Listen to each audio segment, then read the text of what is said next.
Mike's on. Oh, we live? Yeah. All right. Well, good morning, everybody. Our guest Ryan Jones is obviously On his way. running a little late. Maybe we haven't spotted him.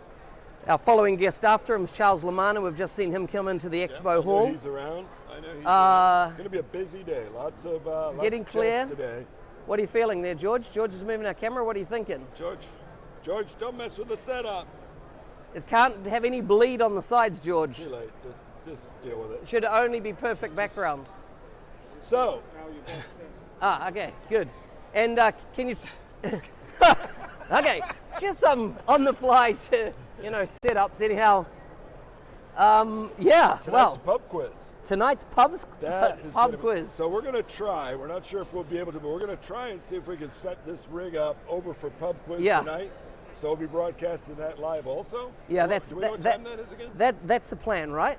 Do we know what time? It's 4 o'clock. Did you say the pub quiz is 4 o'clock? 4:30 Eastern. Definitely come back. Yeah. Maybe we're here, maybe we're not, but it should be real fun if we can. I think it'll be quite funny. We've got four rounds. There's some fierce competition already heating up. We got the sunscreen on. George, stop. Stop messing with it. We're going to be ready for some serious entertainment, as in already we've had extra teams enter overnight. And they seem quite competitive. We're going to have at least half a dozen teams in there, and the room will be full of people that are too chicken to put in a team, but want to just watch. What's going to be interesting is, that section we've got on Spotted, which is a bit of, what people are saying and doing out on social media. So you actually might find yourself in one of the pub quiz questions. That's true. Right? Yeah, so, the wider audience that's not here potentially are going to be on the show, which is going to be interesting. So I was talking to one of the teams yesterday who says, we've got all of our top developers on the team. And I'm like, you know who wrote the questions, right? Yeah. Yeah. They said they've been studying for it. Unusual developer questions. I'm like, that ain't going to happen. Although, George Dominski has come up with a potential question. Oh, an actual developer question. A developer question, which he's going to research to absolutely fact check that it's legit. And so I think we're going to have maybe a developer question or two thrown in at the last minute. Could be a couple. It's definitely going to be fun, whatever it is. So we did what, a dozen or more interviews yesterday. Yeah. Which was way more than we even had on a schedule. Yeah, and they're not necessarily all live yet. So what happens when the stream finishes, they auto archive on YouTube. When I have an evening that I'm not smashed, tired. No, I mean smashed. Tired. I will get and republish those. I'll just trim them up, put a bit of an overlay in the intro, outro, just so people don't know the name of the guest, that type of thing. So keep an eye on it, even if you don't see stuff. Like over the next several days, there'll be some stuff that was recorded, but when it didn't have live, that'll pop up. It'll pop up. Or it was live, but it's archived, and it'll pop up. Because everything that we have actually done, everything's been streamed out. That's been recorded so far. So the technical challenges we had at MBAS are completely behind us. We definitely got this down. And if you guys could see the rig from this side, it is slick. I mean, it's little bitty cameras, little lights. It's a two 4K cameras, couple of lights. We should give a shout out to UG because UG really pulled out the red carpet for us. They created this spot. Done this amazing backdrop, right? Right in the middle of the expo hall, right next to Microsoft, sitting over here. Yeah. So they really pulled out all the stops. It's been great. So really want to give those guys a shout out. Yeah. I mean, you know what? I just feel like User Group, Dynamics Communities International, Extreme 365. They're going through a rebirth, I feel. Like there is massive changes afoot. It's like they're taking communities to the next level around their investments, their commitment to the industry. Yeah, I think so. They were very similar for a very long time, but all of a sudden now it feels like, what's the next evolution of User Group? What can that be? And lots of talk with them about, everything's great, plenty of membership, but there's another level I think they know they can tap into, and lots of interest around tapping into that. Yeah. So one of the things that, I was talking to some of the leadership the other day about and I think there's an opportunity to really address the gap across Asia and Africa. Yeah. Right? I've been engaging with a user group that set themselves up out of Nigeria recently. Yeah. And, I was first like, Are they all princes? No, like, this is what blew me away. They are like, the questions they're answering are serious, like, questions based on understanding this technology, and it's much further advanced than, we sit in our Western world and we don't understand what's happening there. Yeah. And I just think there's this massive opportunity to expand DCI and the various communities across. These are huge countries. We're talking China, we're talking India, we're talking, places like Taiwan, Hong Kong. It's going to be exciting to watch. Yeah. I mean, the future for UG's is wide open. It's going to be exciting to watch them capture that. Yeah, and the leadership seems like they're motivated. More than ready to do it. They're definitely ready to go after it. So it's going to be fun. Yeah. So looking over my shoulder here at the Microsoft booth, you guys can't see it exactly, but we got. We probably got 100 people standing over there. Yeah. I mean, the whole floor. It almost feels like a convergence conference based on the expo floor. It does. This expo floor is probably the, and I haven't been to Ignite, I haven't been to, what is it, Inspire, is that the Inspire, Microsoft? Yeah, the big one. Yeah, and I don't know how big their expo floors huge, are. But that's across all products. I know, this is just Dynamics and it's huge. Yeah, Convergence used to always have one of the biggest, and, Convergence is always pretty much focused around biz apps, a bit of Office 365 was in the mix and that type of thing.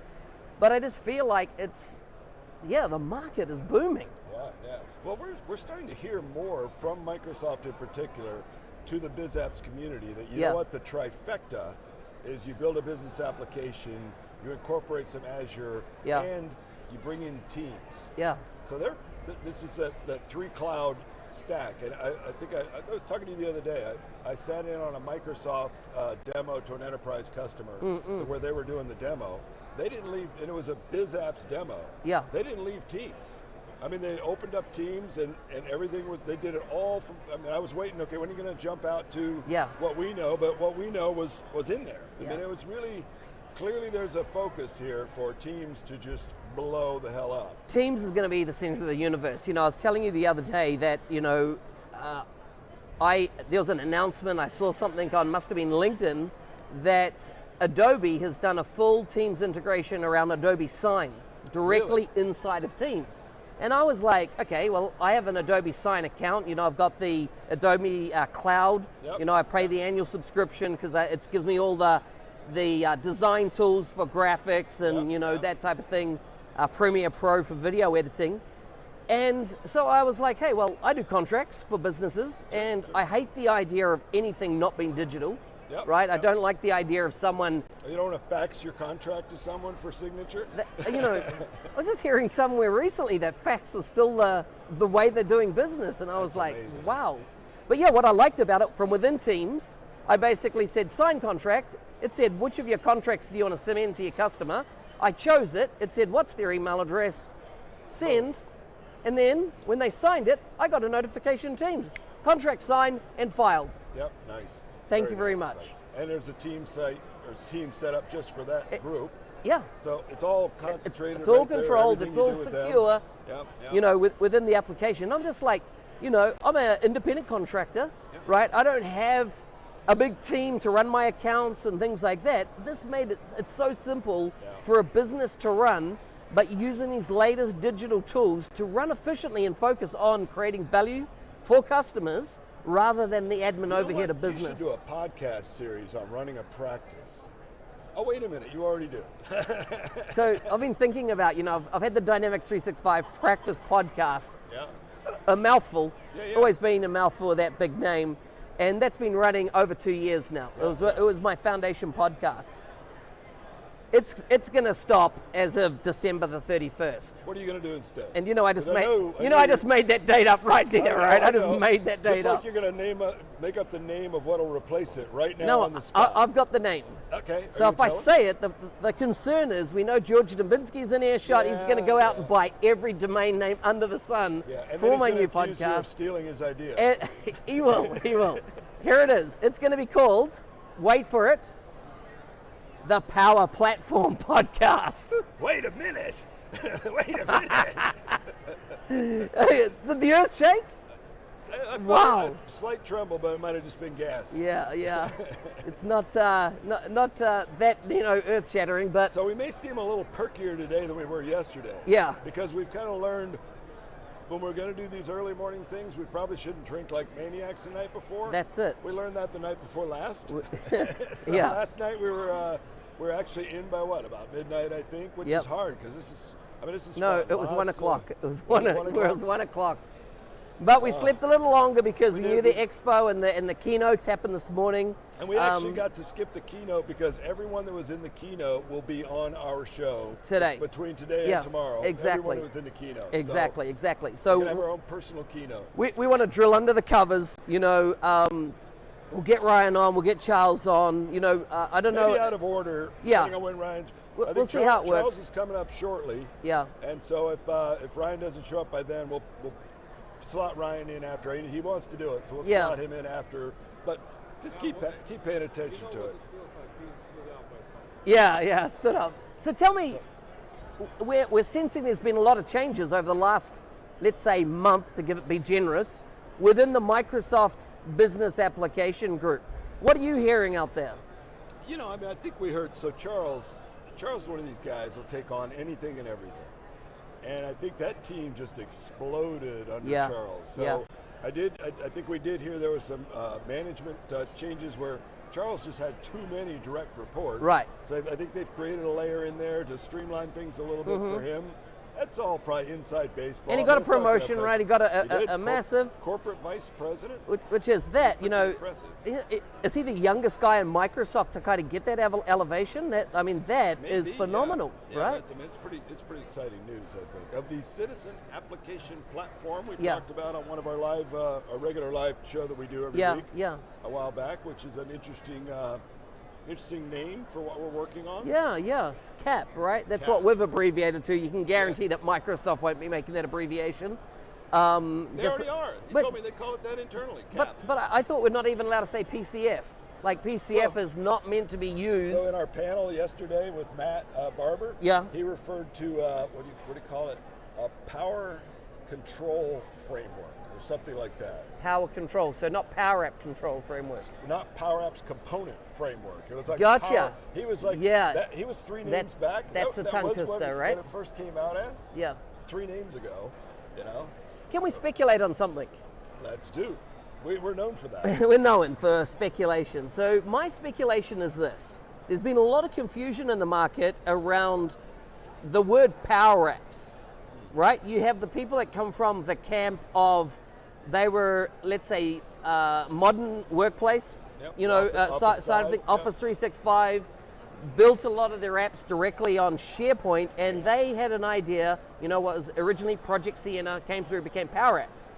Then we've always had Dynamics 365, right, which is very much a declarative-based way of building applications, and which we now call model-driven apps, and they got called Power Apps.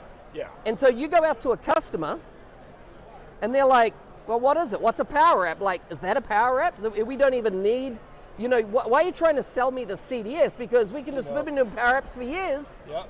on SharePoint lists. What's happening? These guys have always had, I think, their nose a little bit ahead of their feet. Yeah. And I think there's clearly a long-range plan. You talked with Clay about it, I think, on your podcast. Yeah. And there's a long-range plan. I think that these two kinds of Power Apps are going to kind of merge into a single thing. Yep. So let's go ahead and give them the same name now, because later they'll be, but now as we're in this kind of like weird zone, where I was talking to an enterprise customer the other day who was their project requirement clearly was to be stood up on a model-driven as the foundation for their particular. I'm not saying model-driven solution for everything, but for theirs it clearly was. And we're talking about Power Apps, and you realize almost immediately that we are talking about two different things. Because they had their team had already been building Power Apps. Yeah. But they built something on SharePoint, which has a perfectly good purpose, but not for this particular requirement. Yeah. And trying to explain to them about the other Power App just blew their mind. Yeah. Just blew their mind. So here's my speculation, right? That was our lead into our speculation there, is that what if they deconstruct the Power Apps that we know from the Canvas side of the organization, Okay. and make them all the componentry PCF controls?